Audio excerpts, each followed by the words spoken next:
ഞാനിന്ന് ഈ വീഡിയോ ചെയ്യുന്നത് ഒരു ക്ലാരിഫിക്കേഷൻ തരാൻ വേണ്ടിയിട്ടാണ്.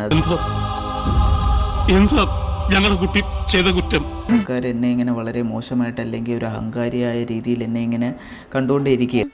എന്നെ മനഃപൂർവ്വം കരിവാരിത്തേക്കാൻ കുറച്ച് ആൾക്കാർ ഇറങ്ങിയിരിക്കുകയാണ്. സത്യം പറഞ്ഞ വിഷമം കൊണ്ട് ചത്താലോന്ന് വരെ തീരുമാനിച്ചതാ. അയ്യോ, എന്നിട്ട് എന്ത് പറ്റി?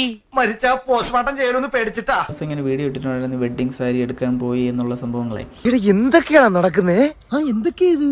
എന്തൊക്കെയാ ഈ ഒരു ഇൻട്രോയിൽ ഞാനിങ്ങനെ പറഞ്ഞപ്പോഴത്തേക്കും ഞാനൊരു കാര്യം ഇങ്ങനെ പറഞ്ഞു, ഒരു സ്റ്റേറ്റ്മെന്റ്, അത് റോങ് ഇന്റൻഷനോട് കൂടി പറഞ്ഞതല്ല. വിവരങ്ങളും പറഞ്ഞിട്ടുണ്ടാവൂലേ? പറഞ്ഞു. എന്താ പറഞ്ഞേ? ഞാൻ ഇപ്പം കഴിഞ്ഞ ആഴ്ച ഒരു പെണ്ണ് കാണാൻ പോയി എന്നുള്ള കാര്യം നിങ്ങളുടെ അടുത്ത് പറഞ്ഞിട്ടുണ്ടായിരുന്നല്ലോ.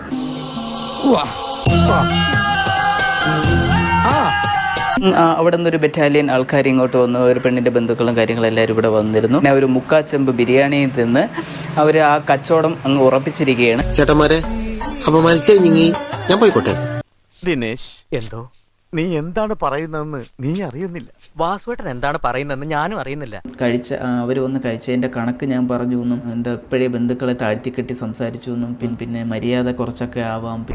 അതൊന്നും എനിക്കറിയാൻ മേല. ഇങ്ങനെ എന്തെങ്കിലുമൊക്കെ പറയുമ്പോഴേ എന്റെ മനസ്സിനൊരു സന്തോഷം ഉണ്ടാവുള്ളൂ. ഞാൻ എന്റെ സന്തോഷം നോക്കിയാൽ പോരെ. അല്ലെങ്കിൽ അവർ കഴിച്ചതിൻ്റെ പ്ലേറ്റിൻ്റെ തൂക്കവും കട്ടിയെടുത്തിട്ട് ഇത് മുക്കാച്ചെമ്പാണോ അരച്ചെമ്പാണോ എന്നുള്ളത് കൃത്യമായിട്ട് തൂക്കി എണ്ണി പറഞ്ഞതൊന്നുമല്ല. അത് ആ ഫ്ലോയിൽ അങ്ങ് വന്ന് അങ്ങ് പറഞ്ഞു പോയതാണ്. ഇവനാള് കുഴപ്പമില്ലല്ലേ? അതെ, നീ നമ്മുടെ തറവാടിന്റെ പാരമ്പര്യം കാത്തു.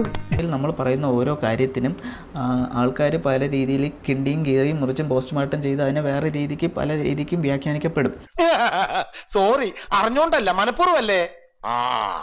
ഇതുവരെ ഞാൻ മനസ്സാ വാച കർമ്മണ ലക്ഷ്മണ അറിയാത്ത ഒരു കാര്യമാണ്. അതാണ് ലോകം.